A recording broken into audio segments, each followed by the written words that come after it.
धुंध के पार एक छोटे से गांव के किनारे एक घना जंगल था जो हमेशा धुंध से घिरा रहता था। गांव वाले उस जंगल को धुंध का जंगल कहते थे कि जो भी उस जंगल में गया वह कभी वापस नहीं आया।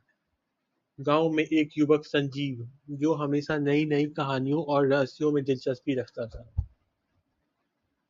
यह सुनते सुनते थक चुका था। वह सोचता क्यों न मैं खुद उस जंगल में जाऊं और सच्चाई जानूं। गांव वालों ने उसे बहुत समझाया, लेकिन संजीव की जिज्ञासा इतनी प्रबल थी कि उसने किसी की नहीं सुनी। एक सुबह संजीव ने अपने बैग में कुछ खाने पीने का सामान डाला और जंगल की ओर चल पड़ा। जैसे जैसे वह जंगल के करीब पहुंचा, एक अजीब सी सर्दी और ठंडक महसूस होने लगी। धुंध के कारण वह कुछ भी ठीक से देख नहीं पा रहा था, लेकिन उसने साहस नहीं खोया और चलते चलते जंगल में गहराई तक पहुंच गया। कुछ समय बाद संजीव को एक पुराना सा मंदिर दिखा। यह मंदिर एक विशाल पेड़ के नीचे छुपा हुआ था। जैसे ही वह मंदिर के पास पहुंचा, उसे अंदर से हल्की सी रोशनी महसूस होने लगी। वह धीरे धीरे मंदिर के भीतर गया। वहां उसे एक पुरानी किताब मिली। किताब के पन्ने जर्जर थे, लेकिन संजीव ने उसे खोला और पढ़ने लगा। धुंध का राज इस जंगल में छिपा हुआ है। जो इसे जानने की कोशिश करेगा वह अमर हो जाएगा, लेकिन इसकी कीमत जाननी होगी।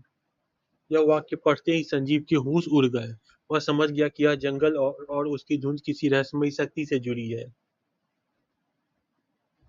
तभी मंदिर में एक हलचल सी हुई। संजीव ने देखा कि वह धुंध धीरे धीरे उसकी ओर बढ़ रही थी। वह समझ नहीं पा रहा था कि क्या हो रहा है। अचानक एक पुरानी आवाज सुनाई दी, तुमने जो पूछा उसका जवाब पा लिया है, लेकिन क्या तुम उस कीमत को चुका पाओगे?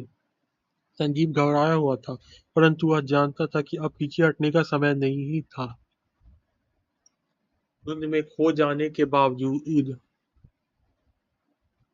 वह वही खड़ा रहा और बोला, "हाँ, मैं तैयार हूँ।" फिर एक अजीब सी शांति का एहसास हुआ। जब संजीव की आंखें खुली तो वह देखा कि वह कहीं और था। जंगल और मंदिर अब नहीं थे। वह एक सफेद आकाश के नीचे खड़ा था, जहाँ न कोई धुंध थी और न कोई डर। संजीव ने महसूस किया कि उसने उस जंगल में एक अनमोल ज्ञान पाया है, जो उसे हमेशा के लिए अमर बना देगा। लेकिन अब उसे ये समझ में आया कि वह कीमत क्या थी। वह जंगल और धुंध केवल एक प्रतीक थे।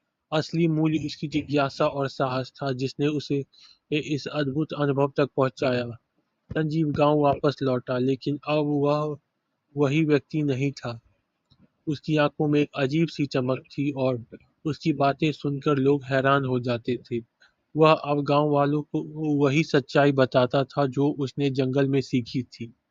कभी भी अपनी जिज्ञासाओं को कम मत आंको, क्योंकि वह तुम्हें ऐसे रास्तों पर ले जाती हैं जो जीवन के का असली अर्थ को समझने में मदद करते हैं। संजीव ने पाया कि कभी-कभी किसी रहस्य को जानने के बाद जो शांति मिलती है, वो सबसे बड़ी जीत होती है।